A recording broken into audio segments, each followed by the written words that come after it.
Well, I think it's the trilateral exercises between Australia, Japan, and the United States. It's a clear demonstration that China does not control the South China Sea.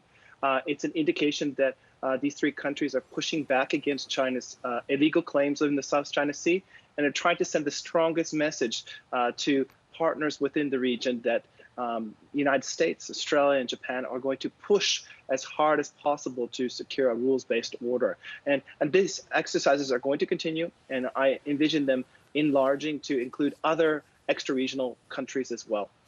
Well, speaking of which, in fact, India is conducting exercises with the Americans off the Andaman coast. So that's the fourth country involved. Is this a change in tack as far as India is concerned?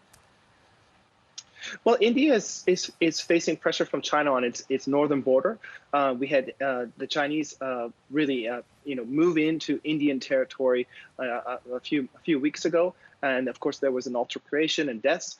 And India has decided to push back and agree to an expanded exercise with the United States and Japan and possibly Australia. This is to send the strongest signal that if China is going to push on the continental side of bilateral relations, that India is going to push back on the maritime side. And it's the maritime domain that I think China really is concerned about.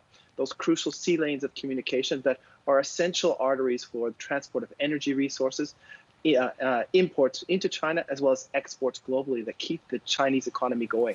So India is showing a card. And I think it's this very strong message to the Chinese that India will tilt towards the United States, Japan, and Australia. Yeah, it's likely that Australia will soon be formally invited to the Malabar exercises in the Indian Ocean in November. That's organised by India, and that's including Japan and the United States. Does this signal a shift in strategic thinking by India? What it does signal is that India is now willing to, push back against what they see as Chinese assertive behavior in the Indian Ocean, but as well as in the South China Sea. And I think these are connected. The behavior in the South China Sea is most likely the behavior that India is going to see in the Indian Ocean. And by holding the Malabar exercises, including Australia, what India is sending a signal to partners such as the United States, Australia, and Japan that it's willing to contribute to a rules-based order within the region. It's willing to expand the ways it cooperates, and it's willing to push back against China as China really does exploit this window of opportunity in the Corona-19 pandemic chaos that many countries are experiencing.